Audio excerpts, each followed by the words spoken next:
Germans, episode 184, Barbra of Celje, the German Messalina, which is also episode 21 of season 9, The Reformation before the Reformation.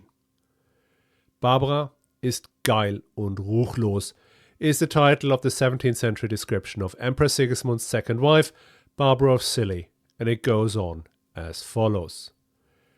Barbra was a German Messalina, a woman of insatiable lust, so nefarious that she had no god, nor angel, nor devil, nor heaven, nor hell that she believed in. When her handmaidens fasted and prayed, she scolded them that they tortured their bodies to worship a fictitious god. Instead, she admonished them in her good Sardanapalian way that they should in every way enjoy the pleasures of this life, because after this, there's no other to be hoped for. This godless harlot sought paradise on this foul earth in dog-like lust, although she was already close to 60 years of age. End quote. But this is not where it ends. The Irish writer Joseph Sheridan Le Fanu described her end in an abandoned church in Styria thus, quote, "The features, though 150 years had passed since her funeral, were tinted with the warmth of life. Her eyes were open. No cadaverous smell exhaled from the coffin. The two medical men, one officially present, the other on the part of the promoter of the inquiry, attested the marvellous fact that there was a faint but appreciable respiration and a corresponding action of the heart. The limbs were perfectly flexible, the flesh elastic, and the leaden coffin floated with blood, in which to a depth of 7 inches the body lay immersed. Here then were all the admitted signs and proofs of vampirism. The body therefore, in accordance with the ancient practice, was raised and a sharp stake driven through the heart of the vampire, who uttered a piercing shriek at the moment, in all respects as might escape from a living person in the last agony.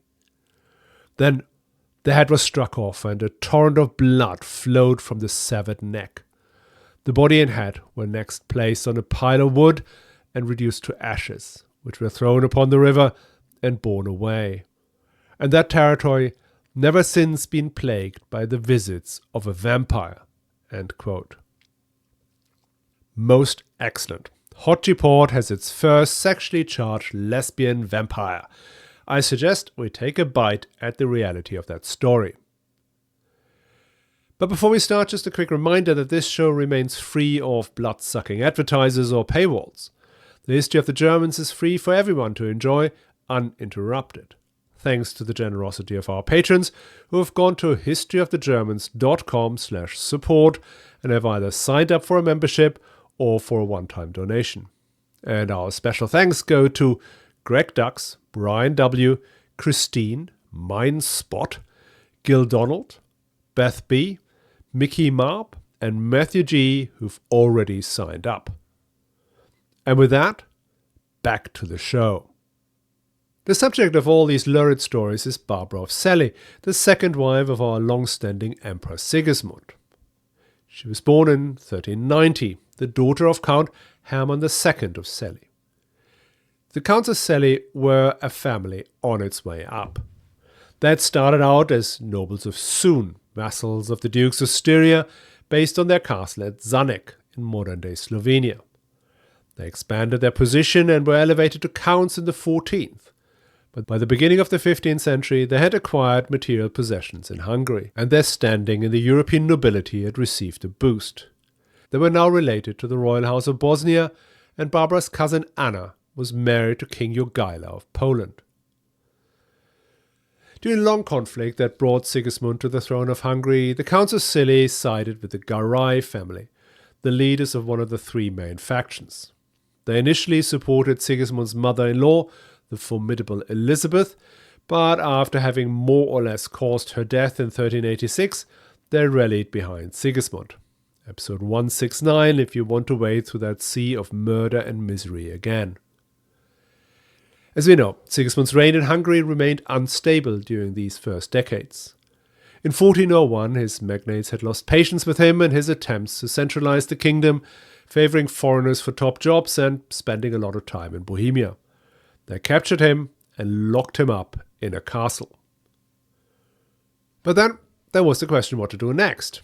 They were disappointed with Sigismund, but there wasn't any ready alternative they could all agree on.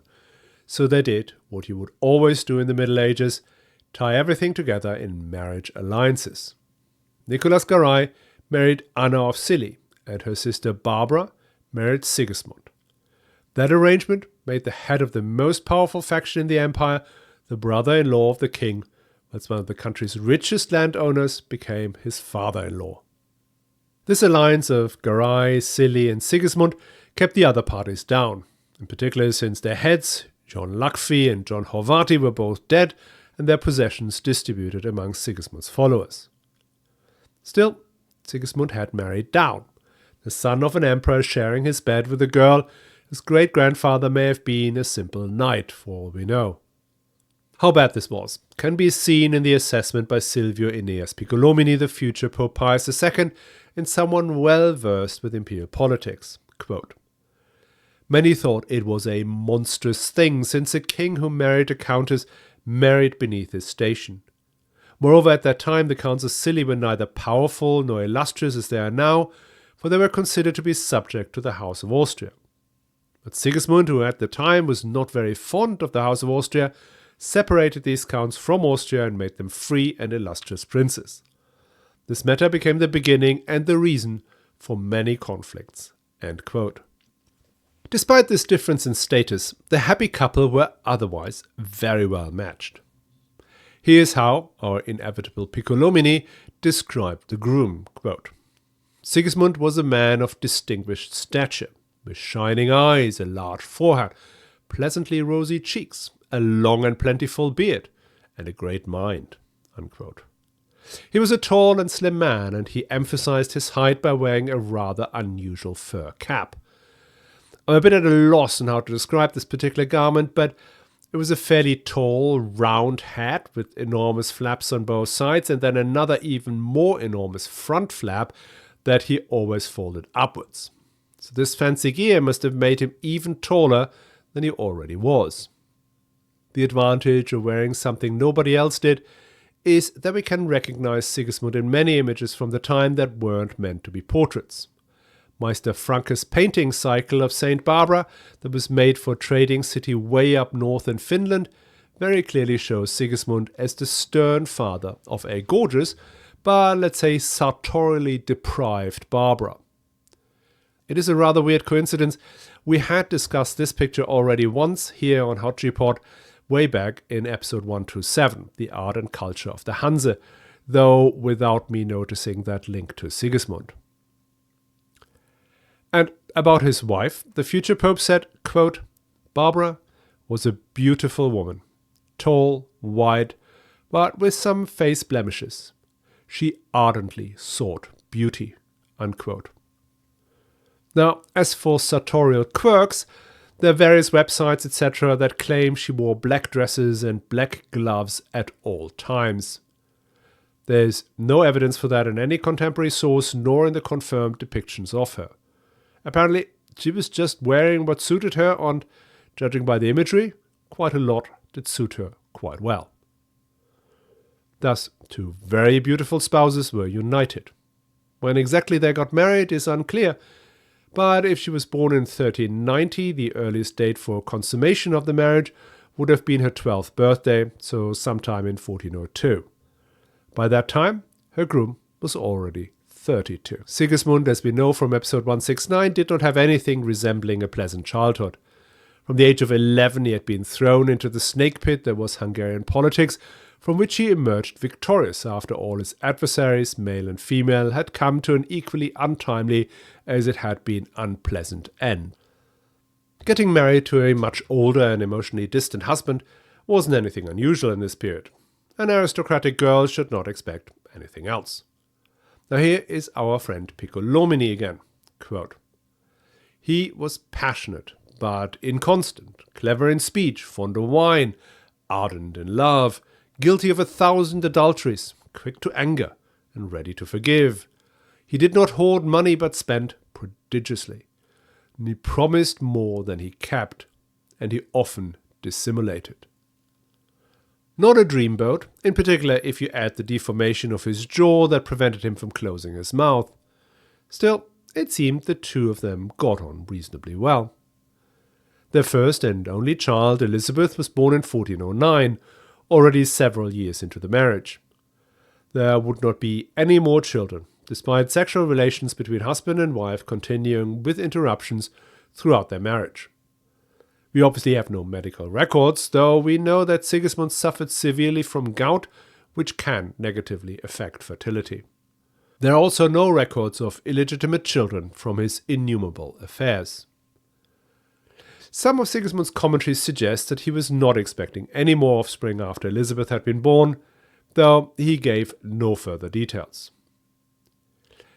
One way in which the couple differed quite dramatically was in their approach to money. As Queen of Hungary, she had received a number of castles as her dower, as her personal property. Barbra was always very careful with her personal finances. The overwhelming majority of documents she issued were demands for payments of dues and taxes sent to various towns and villages she owned. Sigismund, on the other hand, was always completely broke. He was so down on his luck that at some point he pawned his crowns, his Order of the Garter, even his clothes. He rarely paid his courtiers and officers in cash. Instead, he granted them land and rights to the extent such was still available. The biggest such payout was to his close friend, the Burggraf Frederick of Zollern, who he made Markgraf of Brandenburg and a Prince-Elector to pay off his enormous debts. When he met Pope Eugene IV in Rome, he allegedly said to him, "Holy Father, we are dissimilar in 3 ways and similar in other 3. You sleep in the morning, I get up before dawn. You drink water, I drink wine. You flee women, I pursue them. But we're similar in this, that you pour out the money of the church, while I keep nothing for myself. You have bad hands, and I have bad feet. You destroy the church, and I the empire."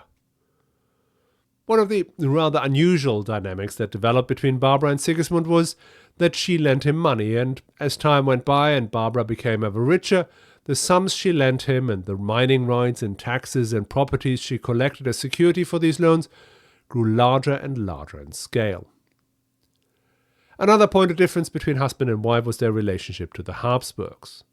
The Counts of Celje had originally been vassals of the Habsburgs, and they let Barbra and her family feel their inferior status at every opportunity. This was not just a source of irritation, but had also some material political implications. As we know, Albrecht of Habsburg was Sigismund's designated successor and was slated to marry their only child and heiress of the crowns of Bohemia and Hungary. At the same time, the Celjes and Garais were essential for Sigismund's rule of Hungary. But despite the political differences, Sigismund gave Barbra a material role in Hungarian politics, and she often served as a member of the regency councils that he put in place during his regular absences, and for some periods she ruled the country more or less on her own. Most modern historians try to make her out as a sensible and successful ruler during these periods, though looking at the evidence of what she actually did, I would judge it at best middle of the road. She was no Margarete Maultasch, who held her lands against Karl IV, one of Europe's greatest tacticians of the times. But she wasn't a disaster either, she was just average. Okay, you say this has been going on for 10-15 minutes now? So, where's Messalina and the vampire part? Now, the moment when it allegedly all went pear-shaped was around 1415. We're at the Council of Constance, where Barbra acts as the First Lady of Europe. She was given a splendid entry into the city and participated in all the great festivities laid on to entertain the thousands of senior princes and prelates. A French nobleman who lived next door to Barbra during the council tells us that she kept an open house where anyone was welcome to come and go, enjoy the musicians and comedians she had brought on. He points out that, quote, "Nowhere in the world is a more indulgent husband than Sigismund, who not only lets his wife do anything she wants, but actively encouraged her to take part in public dances, speak with everyone, and relate to people in such a friendly way that some who do not know her would not consider her a queen, but as a woman of some lowly trade." End quote. Monsieur de Montreuil, who wrote this, was a bit of a bigot and also a touch creepy. He actually got Barbra's chambermaid to show him the queen's bedroom. Okay, next thing that happened was that in 1415 Sigismund set off on his journey to convince the last reluctant pope, Pedro da Luna, to resign. Barbra in turn goes home to Hungary. And then, nothing. She did not have a political function for the next 8 years. She issued only very few charters in the first 3 years, but was able to do certain financial transactions. In 1419, she dropped off the face of the earth. It will take until 1423 that she reappears in her role as queen. According to Sigismund's chronicler Eberhard Windeck, the king had received malicious rumors about Barbra's conduct at Constance and had decided to banish her. Piccolomini's take was more explicit. Quote, "Since Sigismund often fell in love with other women, she too began to love others. For a cheating husband makes a cheating wife." End quote. As to the alleged lovers, no names were given in contemporary sources, but Frederick I of Brandenburg and Sigismund's close collaborator Jan Wallenrode had been listed, as well as a third person, a knight called Johannes Wallenroth. Royal adultery was no laughing matter. If there was doubt about the legitimacy of any or all of the royal children, civil war was almost the inevitable result. Accusations of infidelity were usually taken seriously and investigated. Barbra's cousin, the Queen of Poland, had been subjected to such a process and was acquitted. Okay, so far so naughty, but not exactly Messalina, right? After 1423, the royal couple seem to be reconciled.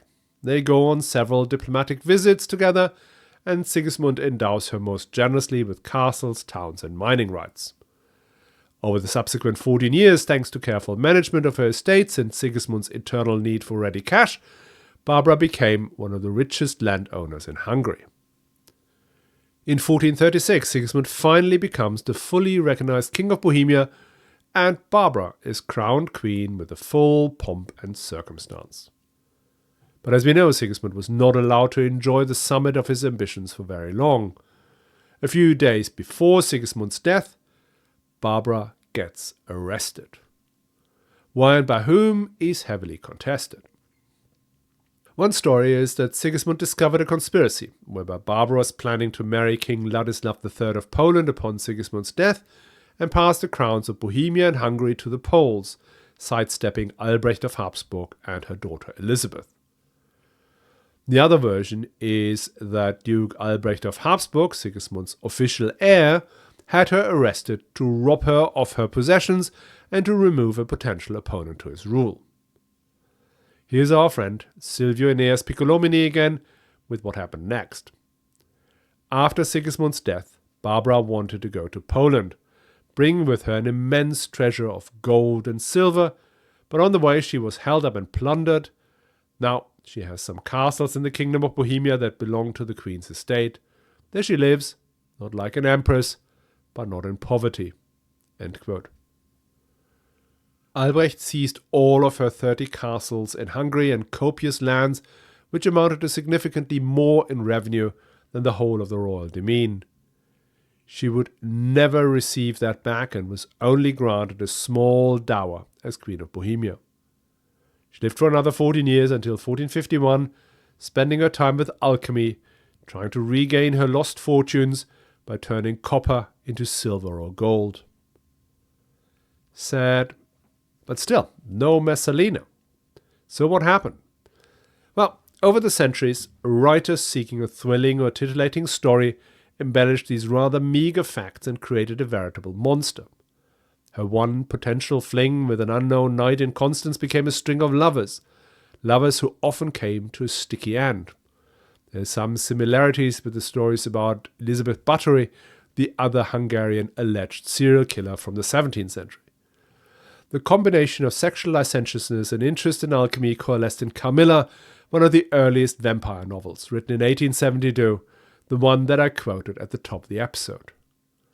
In Croatia, she is still known as the Black Queen on account of her always wearing black and carrying a black raven on her shoulder.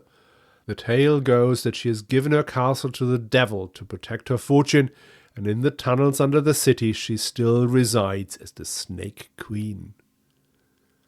Now, moving away from the land of fables, the question is what really happened. Did she have an uncontrolled sex drive, or was it all politics? Now let's start with the politics. As we know, Sigismund's politics were extremely inconsistent. One day he was pursuing this objective with these allies, and the other day he was heading elsewhere. That was not entirely his fault, but was largely a function of the extremely convoluted political situation he found himself in. As for Barbra, she was a lot more straightforward, in part because her main concern was Hungary and her family. She was arguing for a closer alliance with the Polish-Lithuanian Commonwealth and its ruler, King Ladislav II Jogaila. Why? Well, one may argue that an alliance of Poland, Lithuania, Bohemia and Hungary was the best, if not the only way, to protect Hungary's southern border against the rising Ottoman power. And she was opposed to a closer alliance with the Habsburgs, the latter possibly down to the old family rivalry, but it may have also been driven by personal animosity. We do not know because she left no notes on her political thoughts. As for Sigismund's relationship with the Habsburgs, he did have a close link to Albrecht, the Duke of Austria. So close, in fact, that little Elizabeth, barely a year old, was engaged to Albrecht. And if there was any consistency in Sigismund, it was his commitment to building Albrecht up as his successor. Still, an engagement at such a young age was not much more than an option. Sigismund himself had been engaged to various noble ladies before he settled on Mary of Hungary at the ripe old age of 6. Therefore, the Habsburg alliance wasn't said and done until such time that Albrecht and Elizabeth would consume the marriage, which did eventually happen in 1422 once Elizabeth had turned 12. But in the time in between, so between about 1411 and 1422, there was a lot of room for negotiations. And as we know, Albrecht had to pay a huge sum of 400,000 florins for his bride, money that went into the futile campaign in Bohemia. It is therefore entirely possible that Barbra had been exploring and supporting alternatives to the Habsburg marriage before 1422.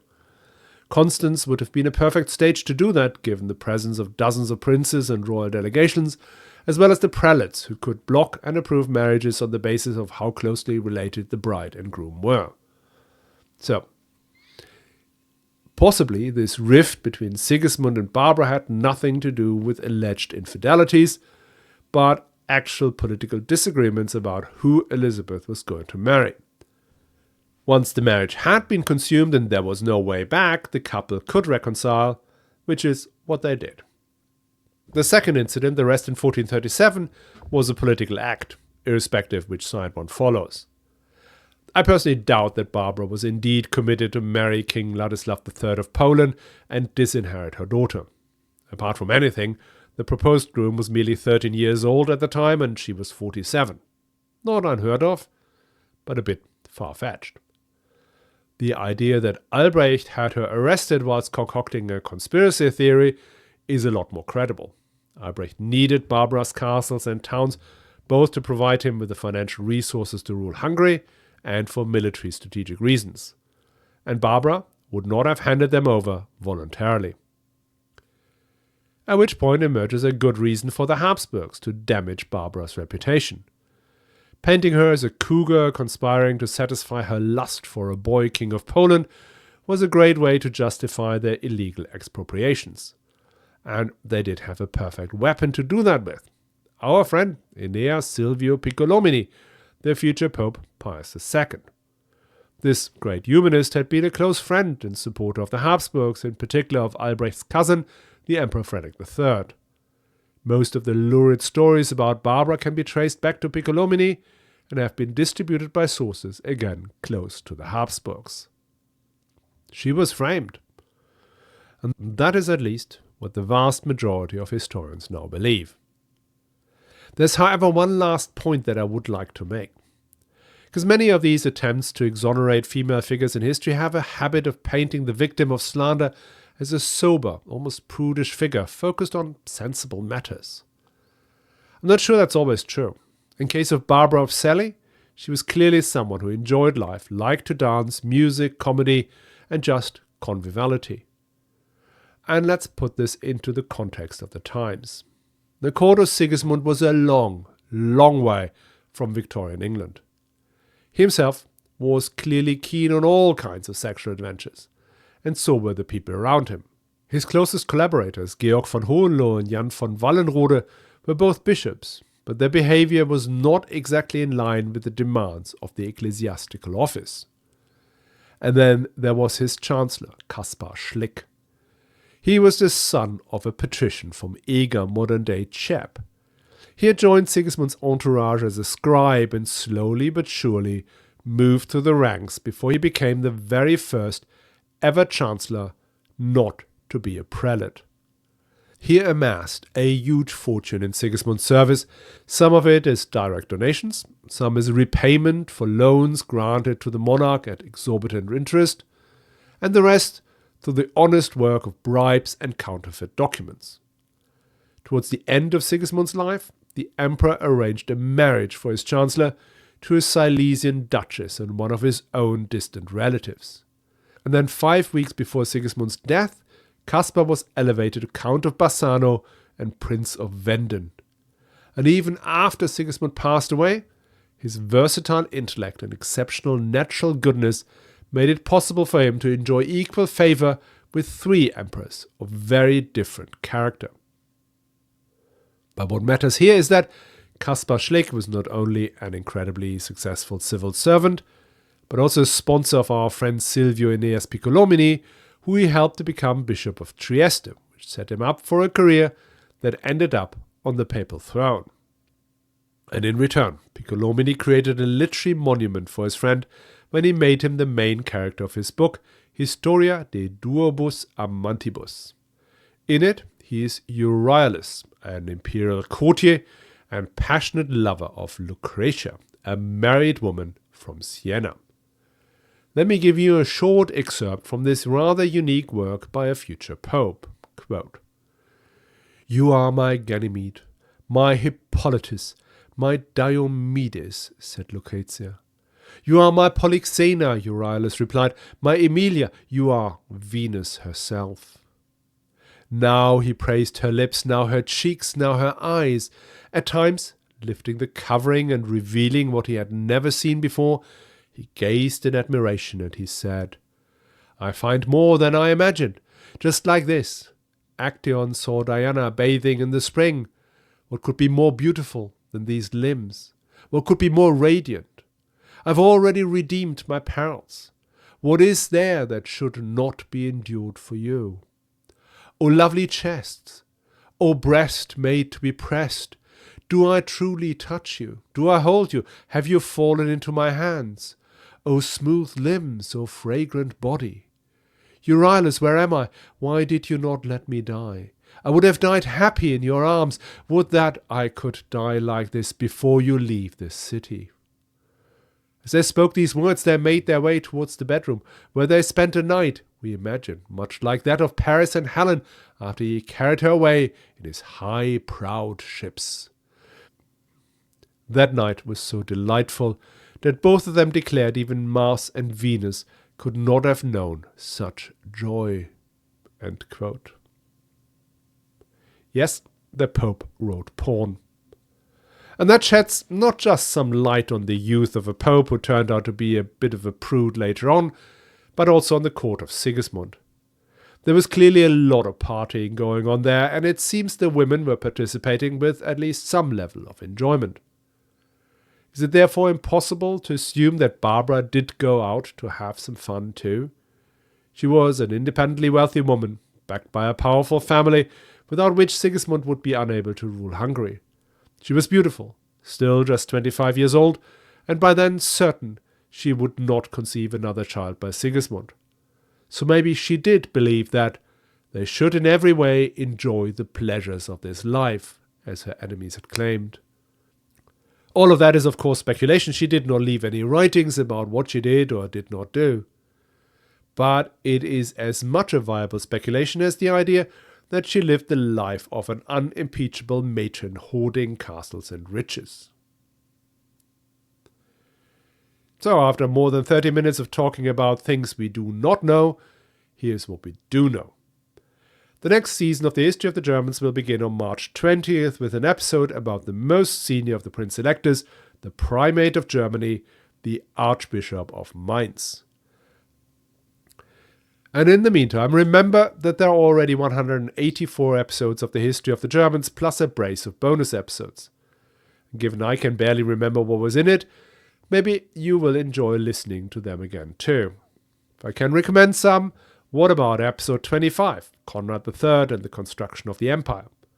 Episode 35, To Rome, about Emperor Henry IV taking revenge for the humiliation before Canossa. Episode 47, Conrad's coup, about the Hohenstaufen gaining the imperial throne. Episode 59, The City of Straw, about Barbarossa's last and fateful Italian campaign. Episode 77, A Nail in the Coffin, where Frederick II makes a decision to let the empire be. Episode 101, Gottschalk and Adalbert, about the creation of Mecklenburg. Episode 112, Grain and Beer, about the Hanseatic trade in these commodities. Episode 130, The Conquest of Prussia by the Teutonic Knights. And episode 146, Henry VII's Journey to Rome. So, I'll see you all on the other side. And last thing, historyofthegermans.com/support is still available for anyone wanting to make a contribution.